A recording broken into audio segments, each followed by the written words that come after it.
by Dr. Akhilesh Rao. He's a nephrologist and he works in Ohio, US. He's going to talk to us today. Dr. Akhilesh did his training in Cleveland Clinic. He did his fellowship in the University of Missouri, and he is associated with several hospitals in the US. Today, he's going to talk to us about the impact of COVID-19 from a nephrologist's point of view. Welcome, Akhilesh. Good to have you here with us today. Thank you, Biswajit. Welcome all, and I'm honored to give this talk today. Excellent. So just before we get started on the talk, a little bit about yourself, a little background about yourself, where you're from, and what is your practice like, where do you work, and things like that before we get started with the talk. Okay, Akhilesh? Dr. Partha is also with us. Dr. Partha gave us our last talk on unexplained infertility, Akhilesh. Oh, hi, Partha. Yes, I think it's coming on. It's still not yet on, but it's coming on. Excellent. Fantastic. We can see the screen share. Okay. I think we'll get started. Yes. So, like I said, little background about yourself, where do you work, what kind of patients do you see, and then get started with the talk. Yeah. Okay. So, yeah, I actually came to the US back in 2001, and as Biswajit mentioned, finished my residency from Cleveland Clinic, and subsequent to that, did my fellowship from the University of Missouri. And following that, I have been working as a nephrologist. We have a group practice. We are a total of 20 nephrologists in the Cleveland area. And I predominantly have a practice which is a traditional practice, which is both inpatient and outpatient and dialysis unit. I'm a medical director in one of the DaVita dialysis unit. And I have been in practice with this group for about 5 years now.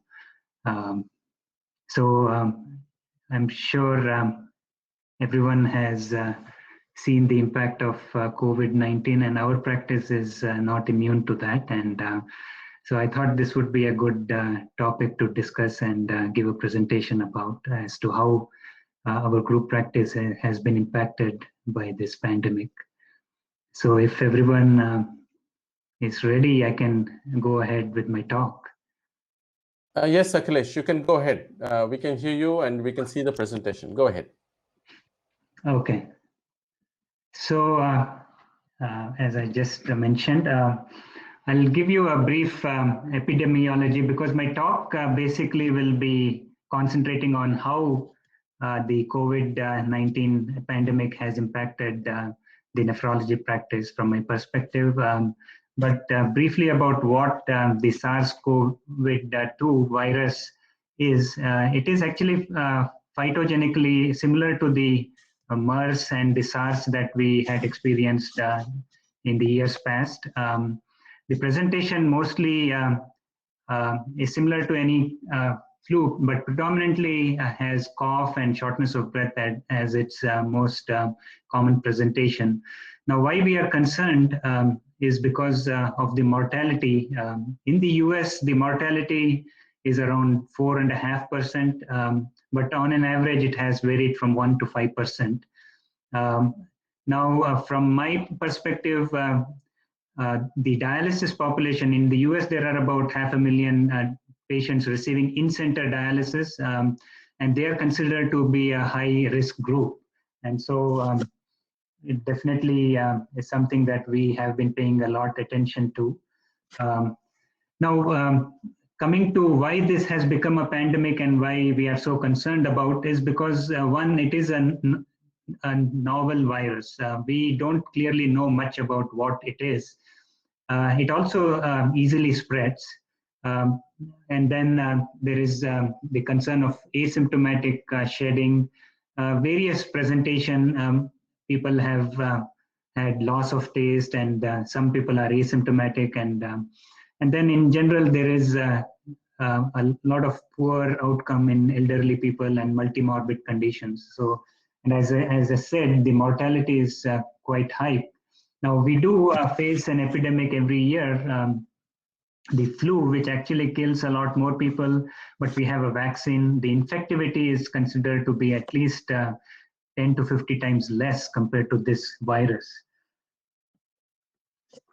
Briefly about how the SARS-CoV virus causes what it causes is that from the nephrology perspective, we have been getting a lot of call about a particular drug, and I'm going to explain that. What happens is that the SARS-CoV-2 virus binds to the ACE2 receptor, which are predominantly present in the lower lungs, oral cavity, tongue. It also is present in the proximal tubules of the kidney. We have seen that the expression of ACE2 is increased in people who are smokers. And basically, you need a pH which should be low for the entry of the virus into the cells. And that's the reason why chloroquine and hydroxychloroquine have been rampantly used because it actually increases the pH, thereby having an antiviral effect.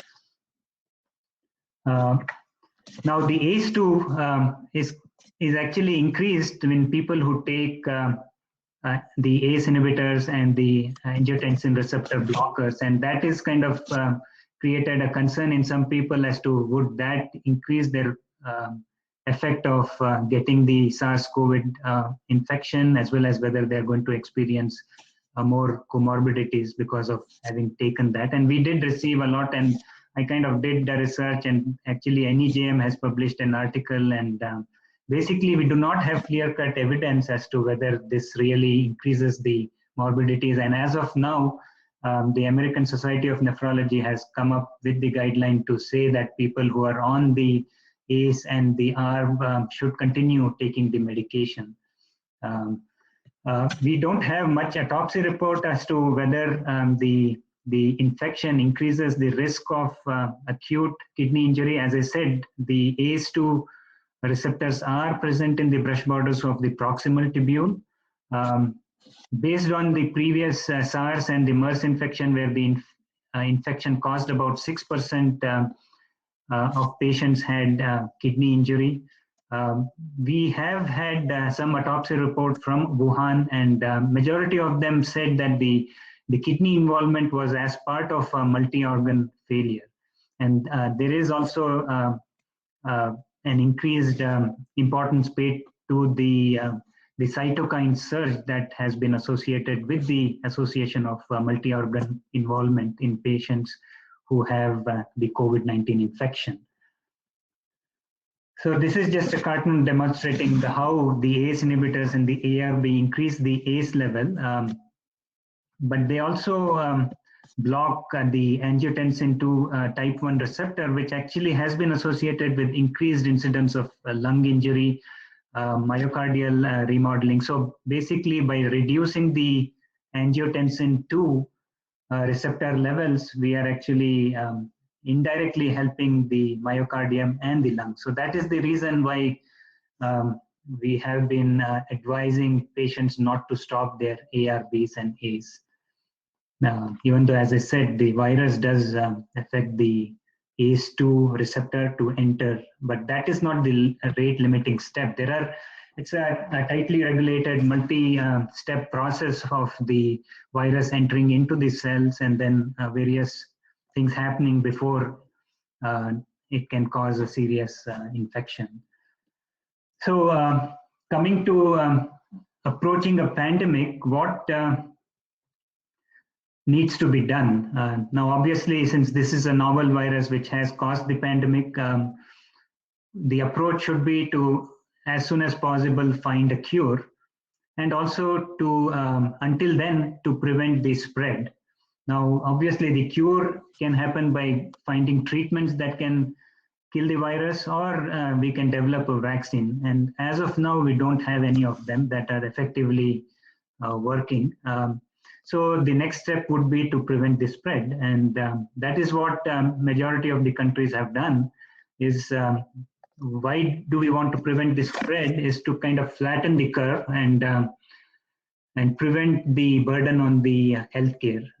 So you can do, initially the step was to quarantine the people who were exposed to the virus, and then as the testing became available, once we found that people had the virus, we isolated them. But once there was community spread, the quarantine and isolation is still going on, but all the cities and the states overall have issued lockdown, stay-at-home order. So that has definitely led to a lot of issues in every practice, and that has not basically it has kind of affected our practice, and I'm going to go in detail about that. But this is just the report from Johns Hopkins. As of yesterday, we have about, in Ohio, this is just the Ohio, which is the state I am currently at, and we have about 9,000 confirmed cases with about 418 deaths, and the case fatality rate is about close to 4.5%. And what this is basically showing is the ethnicity. Even though the Ohio has about 80% Caucasian, this virus seems to be affecting the African American population more. And then there is also the insurance disparity that needs to be considered in terms of how the healthcare is affecting these individuals. Now, Ohio was actually one of the early states in the US that actually issued the lockdown orders. Back in, I think, March 15th was when they stopped big businesses, and the restaurants and the movie theaters closed. And then on the 22nd of March is when the lockdown was issued. But you see that the cases were already there. This is all the counties of Ohio. And within a matter of a month, the pandemic spread in Ohio. So in spite of the lockdown, the spread continued to happen. And this depicts the number of cases we have. It has been exponentially increasing, but what I want to point out is that even though we are seeing a lot of cases in Ohio, daily cases are about 700 as of yesterday. The degree of increase has been kind of been manageable. So we are not seeing that increase going doubling. It's just maintaining. And then if you see, the death actually has started to come down. So we are not seeing as many deaths now. So according to all the various models that project as to what is the pandemic doing in Ohio, we have already reached our peak as of, I think, 2-3 days ago. And it's going to probably go down. And actually, the Ohio governor is already planning on opening up businesses as of 1st of May. So coming to my practice of nephrology, as I said, I can divide it into 4 categories. Now, since I own my practice and we are a group of 20 nephrologists, I do outpatient, inpatient. I have dialysis unit where I'm a medical director of, and I go to several dialysis units, and I have a small part in administration of our practice. So I'm going to go in detail as to how the disruption and changes that we had to take for managing this pandemic. And so when it comes to the outpatient practice, as we all know that once the governor issued the lockdown, we had to close any non-emergent businesses. So we did close down our clinic and only kept about 2 offices open. And the good thing about the government is that they immediately allowed us to see patients in a telehealth, a virtual visit. And then the reimbursement were also, like earlier on, if we had any telephone conversation with the patients, we could not collect any money, and the televisits were not paid for. But the governor, and in fact, it is all over the country, the Medicare, which is the top government insurance agency, said that they're going to pay for these virtual visits. So we have been trying to do a lot of telephone encounters and virtual visits. We have been using certain forums. In our practice, we are using what is called as a doxy.me. It's very convenient. We kind of um, feed in the patient's number, and then once they get a text message, they just have to click on it, and then if they have a smartphone, they kind of can start seeing us, and we can see, and then the payment are about the same as it would have been if they had come to the office. So, but in spite of that, we have seen the number of outpatient visit has dropped in our practice by about 50%. Partly because a lot of our patient population are elderly and they don't have the ability to manage. And then I think even the families have been ordered not to go visit their elderly parents if possible. So that definitely has affected. Now, as I said, the dialysis centers in the US, 92% of the patients go to in-center dialysis to get hemodialysis, and only 7% of the patients are currently getting home hemodialysis. And I think this pandemic has opened our eyes as to what needs to be done. Now, the Medicare has issued guidelines that we need to increase our home dialysis modality, just from the point of view of the expense of in-center dialysis. But I'm sure steps will be taken where more patients are going to be converted to the home modality. In-center dialysis patients have to come to the facility, and they are going to be exposed to the virus, or are more likely to be exposed. So what has been done to mitigate that spread is that most of the dialysis centers have only one opening now, and then we have a questionnaire as soon as anyone enters. Now, obviously, visitors are not allowed. The patient enters, they have to fill up a questionnaire, which is a very brief questionnaire, and then their temperature is taken, and everyone has been advised to wear a mask. With regards to our healthcare providers, we have been using the personal protective equipment. There is a limit on how many of them can be used in a given day because of preserving these protective equipment, but everyone will be wearing a gown. They always have to be wearing a mask in the dialysis units. And also in terms of the suspected cases, some of the dialysis centers have isolation units.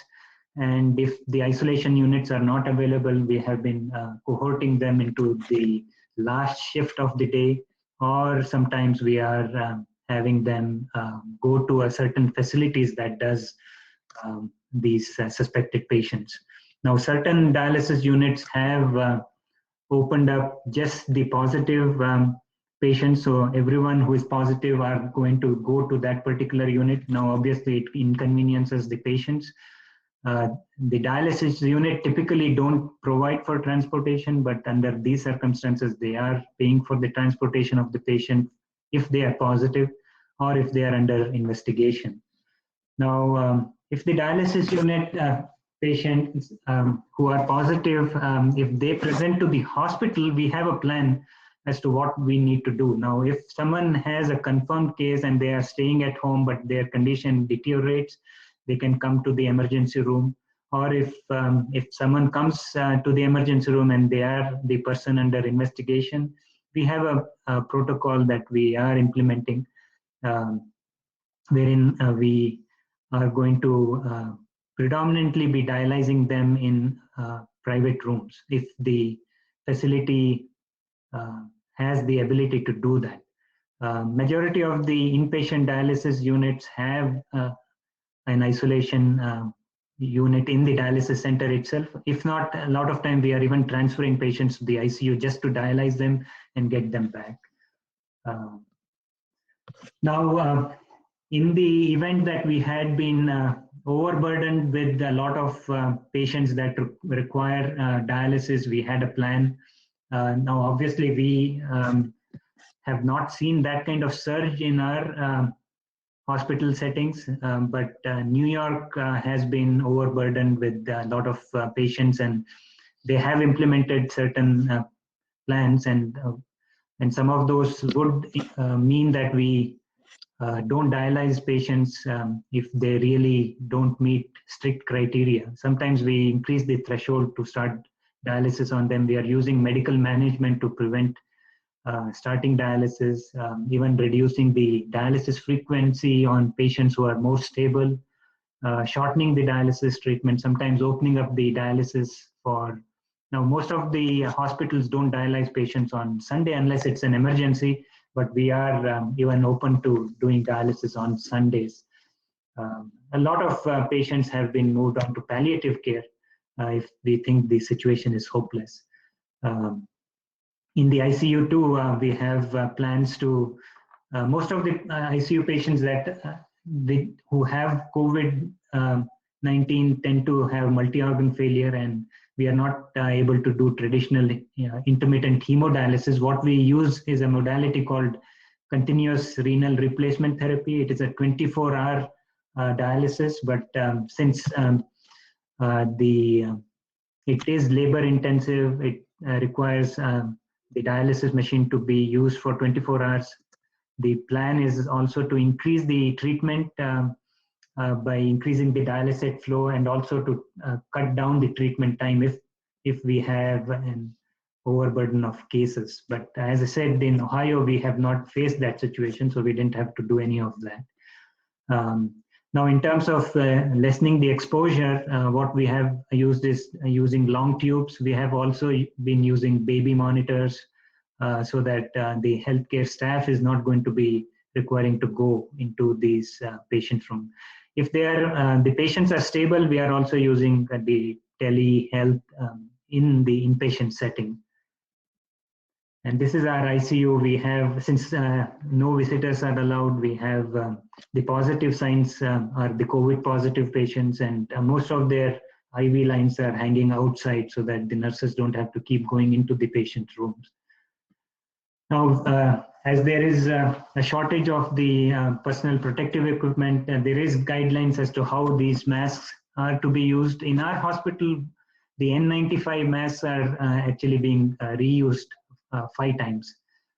So if obviously if the mask is not fitting you properly, then you can take a new one, but they are encouraging that we use it 5 times. And we are also moving from one COVID positive patients to the other COVID positive patients with the same mask and gown to save these. But as I said, we in Ohio, we have already reached the peak. And so I think our shortage scenario is not going to be as bad as it is in New York.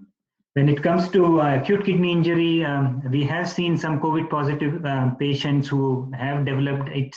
What I have seen is majority of them either have been so fatigued, and they usually present with dehydration, but we have to be wary about fluid resuscitation because there is a higher incidence of ARDS, increased requirement of oxygen in these patients.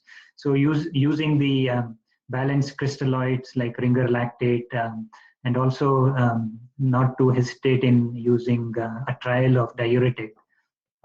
Now, there is no data to support that dialyzing these patients early on is going to help or have any positive outcome.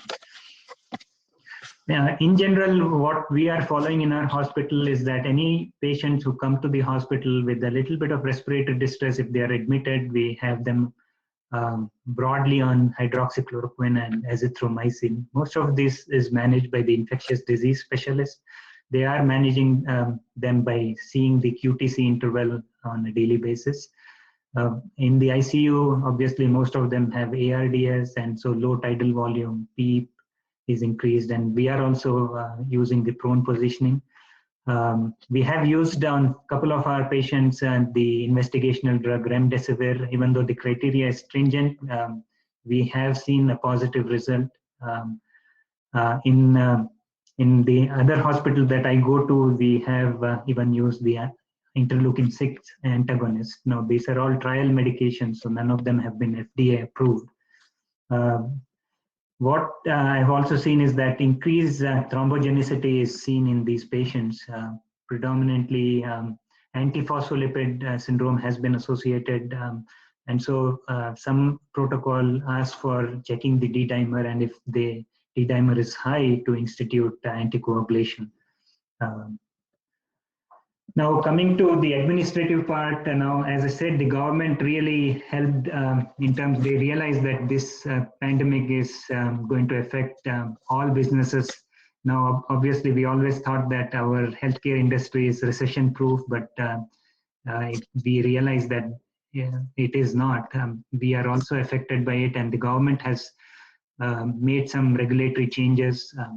In terms of the hospital, there is the emergency act, which all the emergency rooms have to follow, and they have created some waivers where patients, if they come to the emergency room, need not necessarily have to be seen by the emergency room physician. If they think that they are suspicious for COVID, they have been kind of diverted to a facility that does these tests. So also, we don't have any visitation by the public into the hospitals. In a majority of the patients who require discharge to a nursing facilities had to have 3 days hospital stay, but that has been waived off. Also, a lot of states have waived the stringent requirement for a physician to get privileges. And we can do home visits, like we can do the visits, even if the in-center dialysis patients, we can do a telehealth visit and it would be covered at the same rate as you going in person. Now, obviously, the telehealth has been a big boon. We have been able to do a lot of visits through the telehealth. As I said, it still has led to a 50% or more decline in the patients that we are seeing. We have actually had to take pay cuts. We are, as a partner in the group, having weekly phone conference to see what our cash balance is, because we still have employees that we have to pay for. We have availed, the government has a loan program, which is actually no interest, pardonable loans, that if we are able to retain our employees and even hire back the ones that we have furloughed, they can kind of pardon that loan. We have been in contact with the banking to get a line of credit so that we can keep our operations running smooth. And we have been relying more on technology. As a physician, I didn't think that I'll be becoming so technology savvy as I am now. Now, what is the positivity of social distancing in terms of what we are seeing when the all these the government is following a protocol developed, the projection model by the state. We are following multiple like states. John Hopkins has its own projection, and also Washington state has its own projection, and the Ohio governor's office is following an Ohio state projection. And if mitigation was not followed, the projection for Ohio would have been a peak case of about 62,000 per day, which would have peaked around March 22nd. Since, as I said, by March 15th, we started doing certain social distancing measures, and then March 22, we implemented the lockdown. Since then, April 5th, the projection came that we would peak at around 9,800 cases. But actually what we are seeing now, that we have already crossed our projection for Ohio, a peak for Ohio, and we have not even reached the 1,600 new cases per day. That was the projection that was based on the model here. Now, in terms of the requirement of hospital, our hospital system has not been overburdened. As you see here, we have quite a bit of ample bed available. Even ICU beds are available. Ventilators are not a problem like what we are seeing in New York. So our mitigation policies actually, which were implemented quite early, even though Ohio is, in terms of population density, is actually the 10th most dense in the country, and also the population is actually the 7th largest state. We have not seen that many cases, and there are different models. The Metro Health is a a county hospital, and they have their own projections, which they say that as the lockdown measures are going to be stopped, or we are going to start implementing more people coming to work, we're going to see the surges of cases, and eventually we are hoping that it will never burden the hospital system so that we can provide adequate care. Now, the University of Washington has a projection of the number of deaths, and their projection is for Ohio is that we will have about 716 deaths. As of today, we have about close to 400 deaths. So we still have some ways to go, but at least the peak is already behind us. And so we are hoping that we are able to decrease the casualty, give more time for our hospitals not to be burdened, and then less mortality, and hopefully we'll have some reopening of business by May 1st, and we can get back to our lives. So I'm open for questioning. Excellent presentation. You gave a very good, wonderful overview of COVID and how it's been affecting our lives.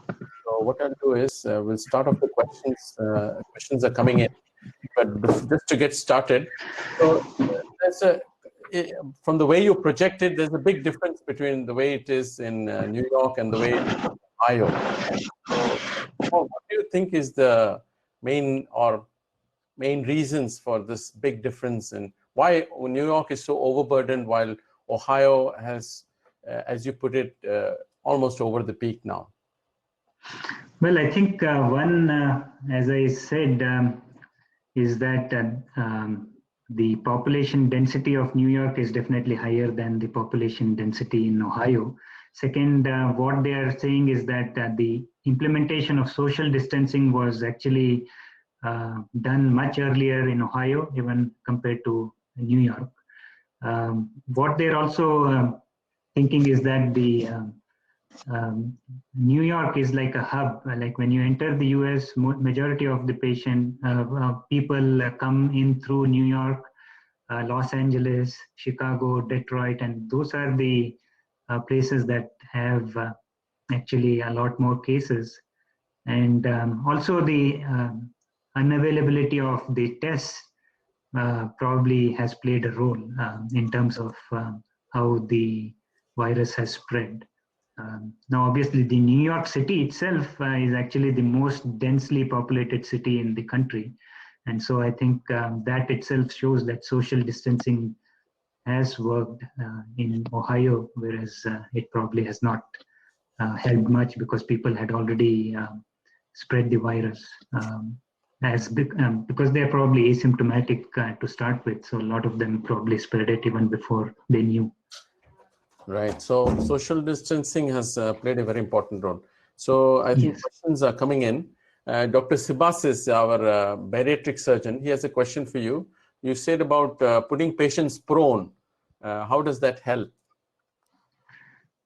I think what they think is it's the same philosophy of managing patients with ARDS.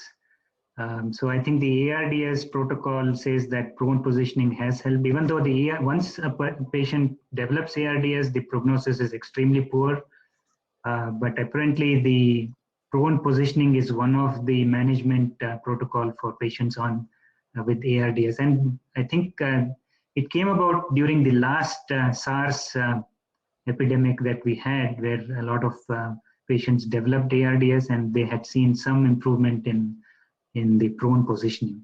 Now, obviously, the prone positioning does expose the healthcare professional to more exposure to the virus, I presume, because obviously it is labor intense. You're going to be requiring more staff to prone the patients. There is also the issue of aspirations, the pneumonia probably rate getting higher.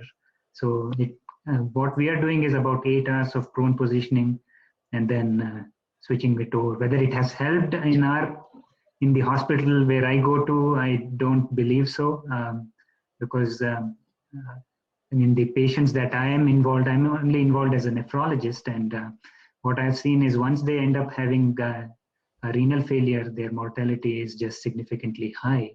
And in spite of having all these prone positioning, I have not seen any significant impact because I come in once they have renal compromise. Right. Is it something to do with the lung expansion improving with the prone position? Or Yeah, I think that that probably is the concept of how you are recruiting all the alveoli in the prone positioning, so that it allows the perfusion and ventilation. Right. Okay. All right. Then we have Dr. Sara. She is in the pathology. She's asking, is there any proof of transfer of the virus through the dialysis machines? Oops, sorry. Okay. Yeah. Well, I think so. In terms of the dialysis, what we are doing is obviously the dialyzer, and then the tubings we are all discarding. So it's a one-time use.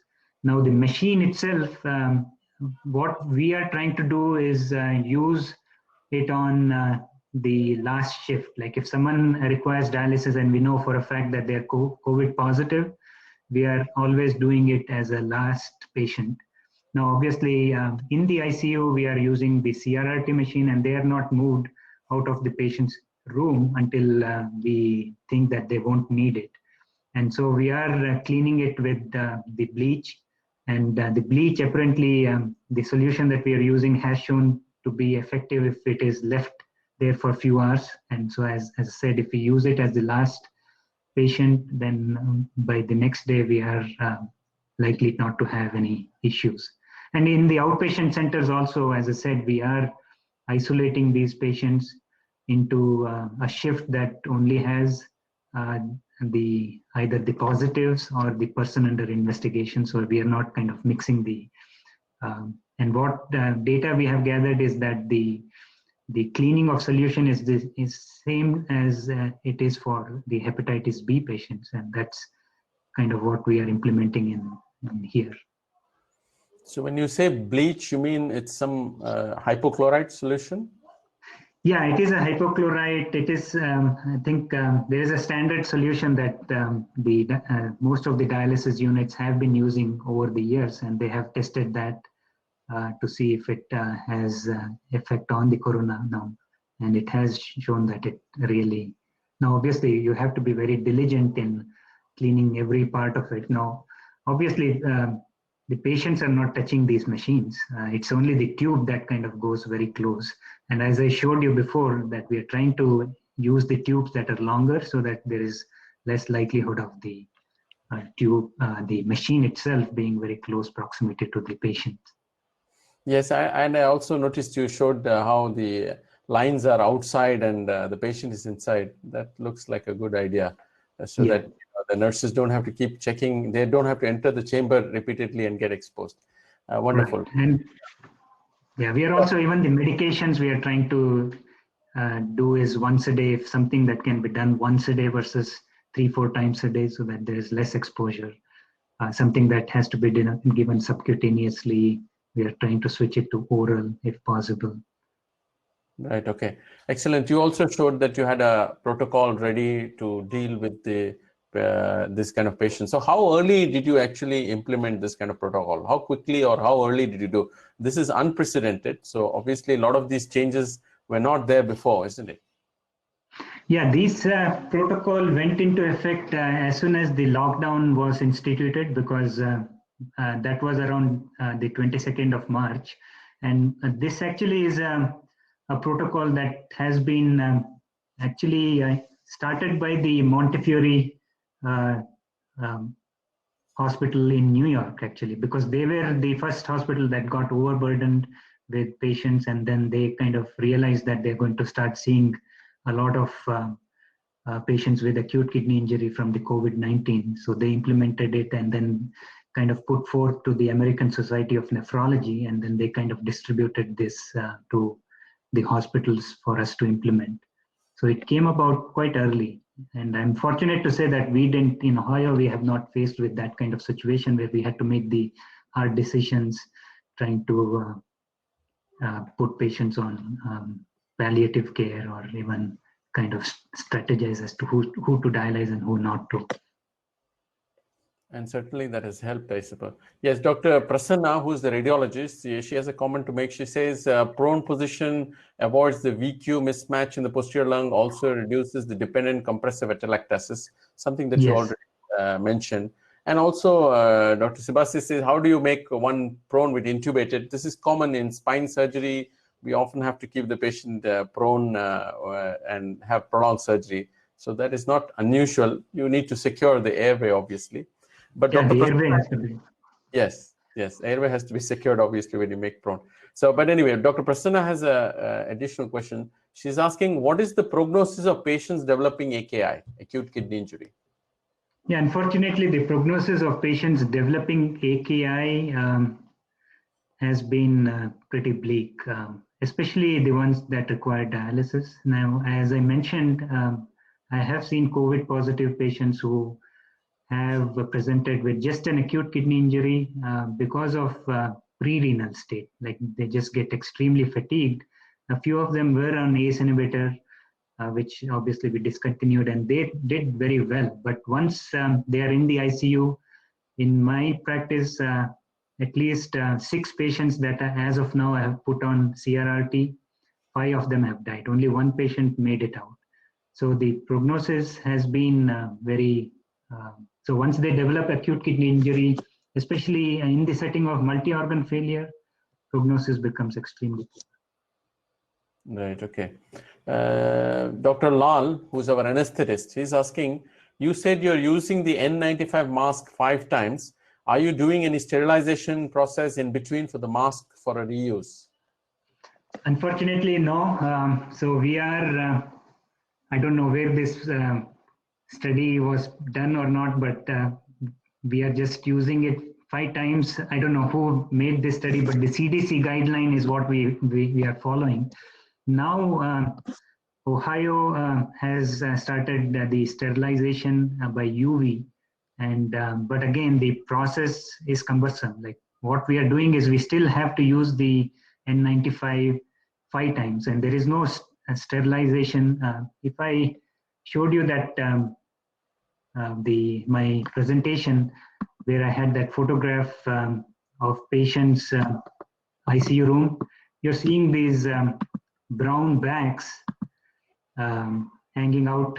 Like if you see in this picture, I don't know if you can see the image, there is a brown bag, and that is actually the bags that we keep our N95. So each individual person is given a brown bag to keep the N95 mask. So I'm kind of skeptical about how safe it has been. But in our hospital, we haven't had any healthcare required positivity so far. So now even the protocol says that if you are going to send the N95 for sterilization, they can only be used 3 times. And there are different ways to sterilize. And so I think we haven't received any batch that were sent to Ohio, the Columbus, Ohio, which is the capital of Ohio. So yeah, we are using it and without any in-between sterilization. Right. Using it means that you take it off, put it in the brown bag, and then you have to enter the chamber again, then you put it on again and enter, right? Right. Yeah. In terms of like, I'm a physician, so if I make my round, what I'm doing is like if I have say 4 COVID positive patients in the ICU, I put on my N95 mask and then I walk through all these patients without taking my mask off, and I take it out and put it in the brown bag. That's considered one use. And then we do it the next day, or if I have to go back into the patient's room that evening, then that would be a second use. So that's kind of, we keep track and then mark it X. And once it is 5 use, and or if you feel the N95 is not fitting properly, then you can always ask for a new one. Yeah, I used the N95 only once when we had to do a surgery on a emergency surgery, and I was feeling bad about throwing that mask off. It's quite a thick, a proper mask. Yeah, it is a good proper mask, and it yeah. As far as I've realized, yeah.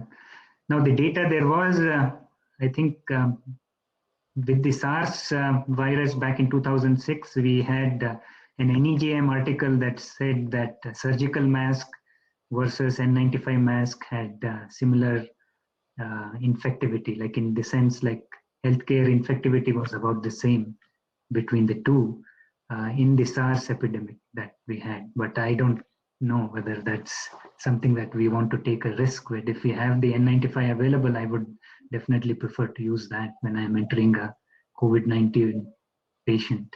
Positive.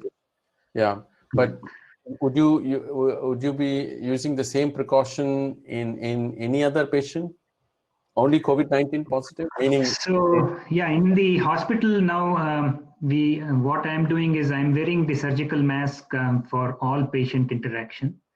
Um, I don't know whether I'm using it mainly because I'm entering into the COVID-19 patients room and I don't want to be spreading it. If I have any, like if I am the asymptomatic carrier, we don't know. We are not testing unless you get symptoms in healthcare. So we are basically, I'm just using it just for their safety. But I'm using a mask when I enter a patient's room. Now, if it is a COVID-19 person under investigation, I'm still using an N95 mask. And so once they turn out to be negative, I still can use it 5 times. Or if they are positive, then we don't mix the masks. Obviously, you have to keep track of who is positive, who is not, so that you don't enter into a patient who is under investigation with the same N95 mask that you entered with a positive patient. Right. Universal precautions. Yeah, I think that's always. I think we probably were slacking off there because we have a lot of C. diff colitis that requires these. Obviously, flu is very rampant here from October through April, so we always use the mask to enter the flu positive patients. But what we are seeing is now even a lot of physicians, nurses are using mask, period. And I don't know whether that's going to change in the near future in the hospital settings here. Similarly, we had a lot of differences there was advisories by the Ministry of Health not to wear masks, and then later on they changed it to wearing masks. So it has been a very fluctuating kind of situation. Anyway, yes. So Dr. Abubakar, he's one of the emergency physicians. He says, nice work, thanks a lot. First of all, stay safe.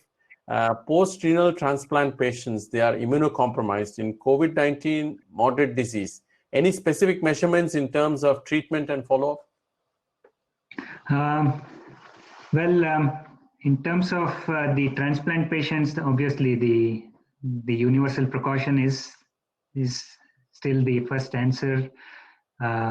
Obviously, they are on immunosuppressive medications, and we are really not changing those immunosuppressive drugs.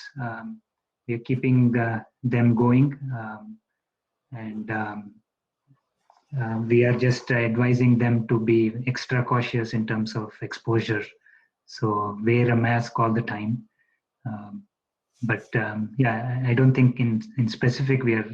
Now, in terms of if I have to treat a patient with immunosuppressive drugs, like if I have a patient, say, if I have to start a treatment, or obviously there has been a delay. Now, we are not starting, if I find a patient has glomerulonephritis, we are delaying starting the immunosuppressive drugs if possible, if we can safely withhold it for a month or 2 until we know more about how the spread is happening.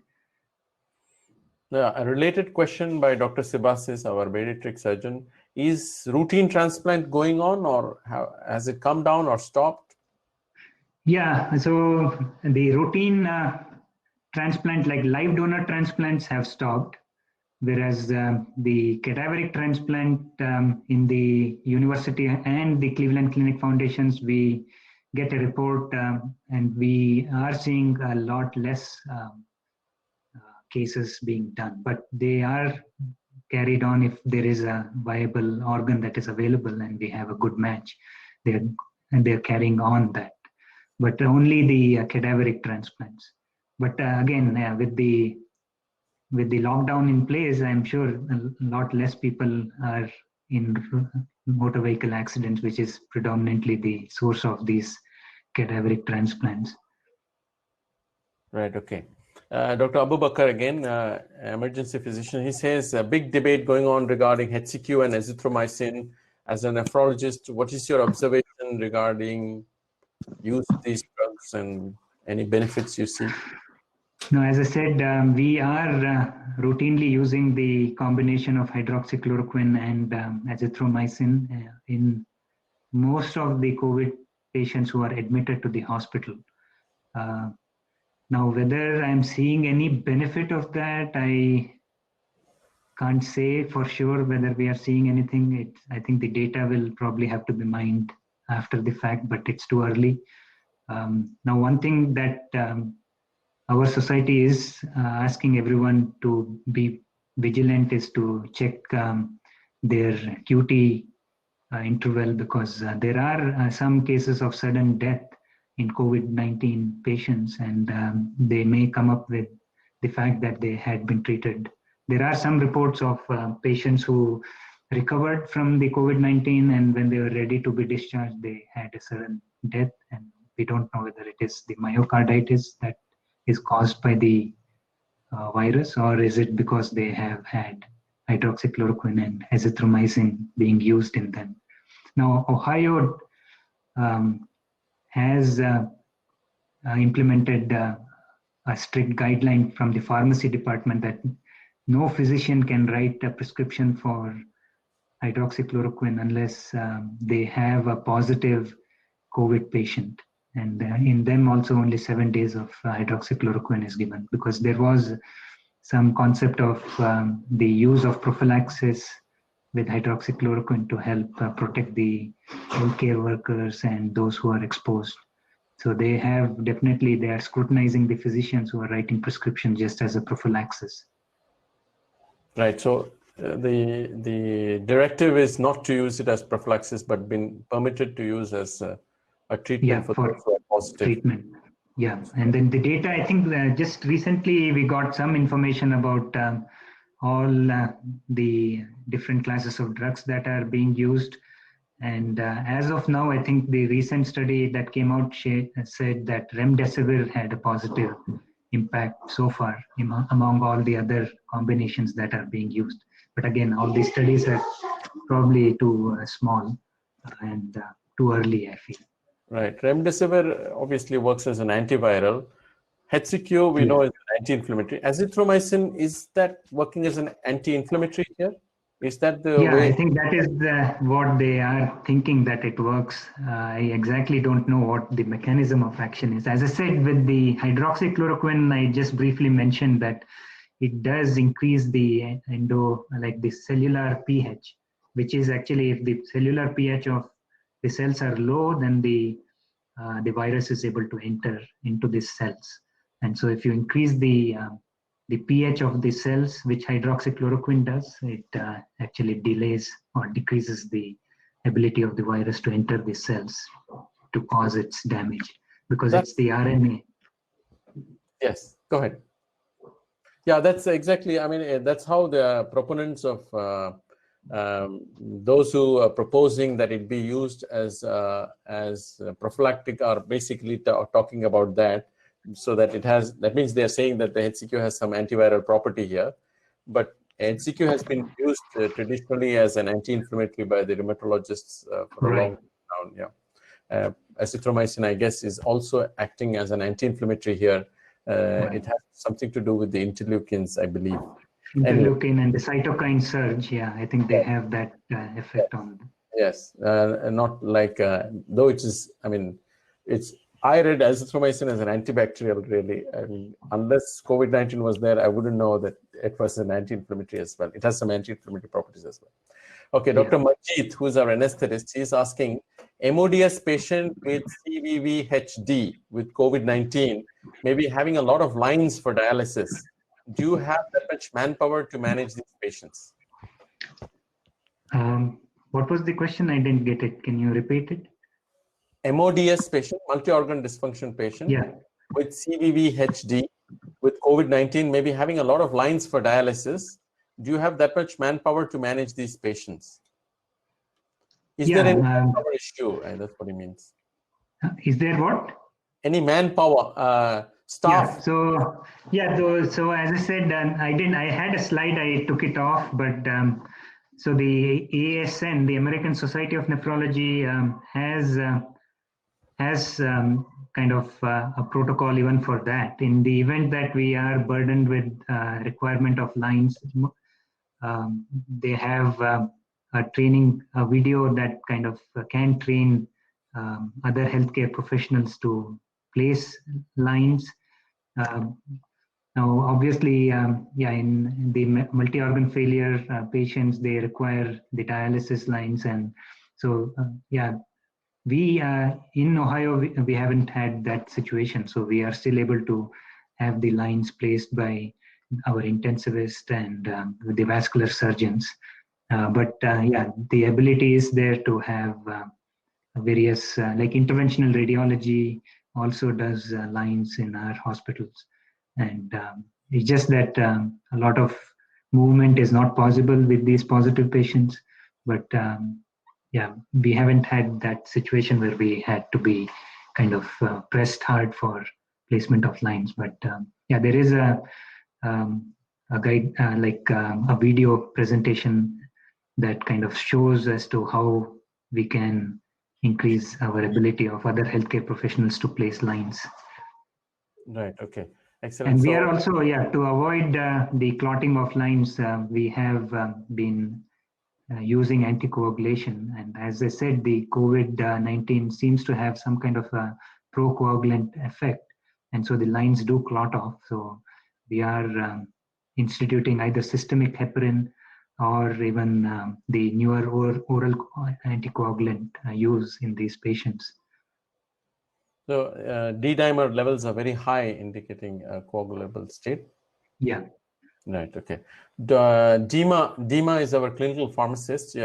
She just made a comment about azithromycin being used as a potential immunomodulator. We just had a discussion on that. She is asking a related question. As known till now, is that COVID causes hypoxia, causing respiratory distress and causing multi-organ failure? Is it starting with kidney or all organs together? Obviously the patients start off with increased demand for oxygen. They are not able to be ventilated properly.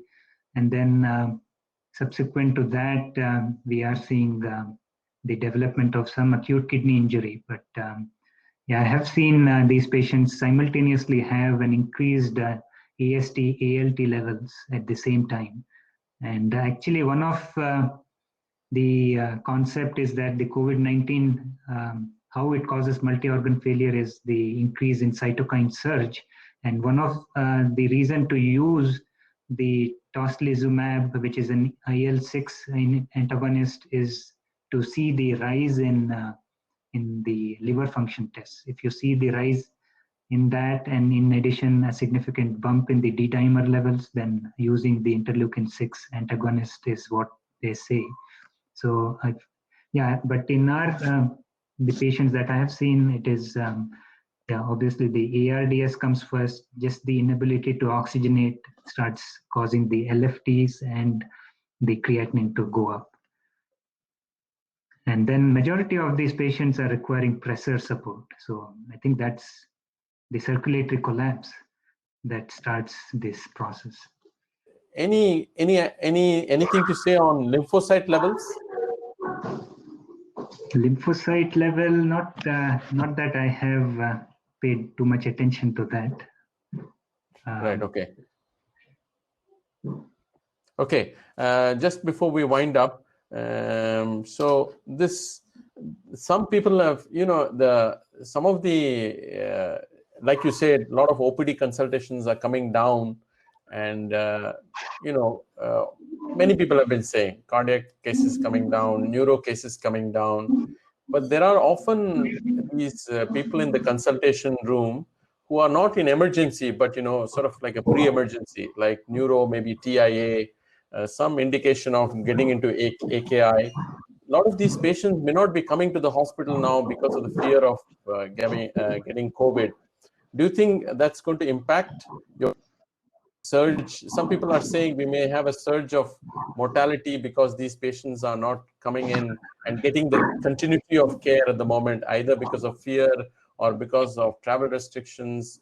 May not be so extensive there, but for example, in a place like Muscat, there's really lockdown in place. India as well, there's a lockdown in place. And maybe many of these chronic patients may end up, there may be a surge of mortality post this COVID-19. Do you think any ideas on that?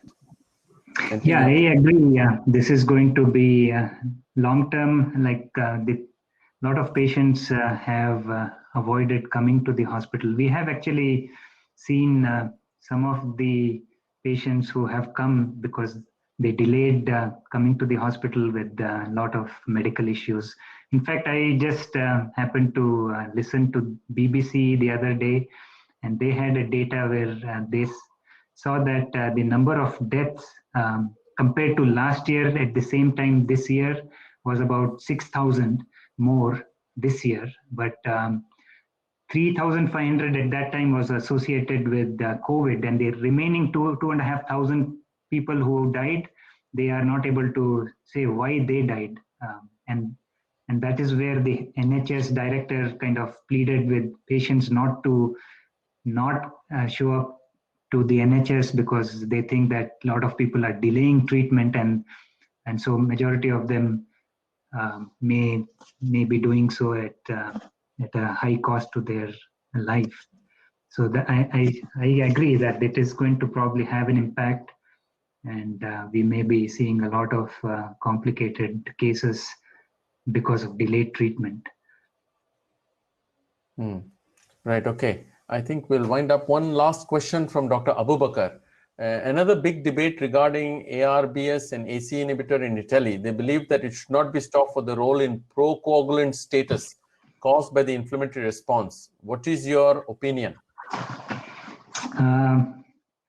Not sure about whether it has any procoagulant effect, but I do believe that it does decrease the inflammatory response in the body. So I think that may be directly related to the procoagulant effect of, anticoagulant effect of, if you see, there is a lot of benefit, non-blood pressure benefit, non-proteinuric benefit of the ARB in terms of how it causes vasoconstriction, vascular permeability. And I feel that may be definitely one of the reasons why we should not be stopping ACE or ARB, ACE inhibitor. Yeah. Lovely. So I think we have managed to go overboard. I think we have gone beyond 1 hour. So I think it's time to wind up. Thank you, Akhilesh. Thanks for joining us today and explaining in detail about COVID and nephrology practice. We also got to discuss a lot about COVID-19. Thank you so much for joining us today. Any last words you have for us? Well, I would like to thank everyone for taking some time off from your busy day, and hope you all sleep well tonight and be ready for another day. Thank you for this opportunity. Thank you, Akhilesh. Thank you for taking time off as well. And for the rest of you, we are going to have our next webinar on Monday morning again. And we'll be joined by a radiologist, this time from UK, and she'll be talking to us about artificial intelligence in radiology. Thank you all. Thank you. Goodbye. Goodbye, Akhilesh.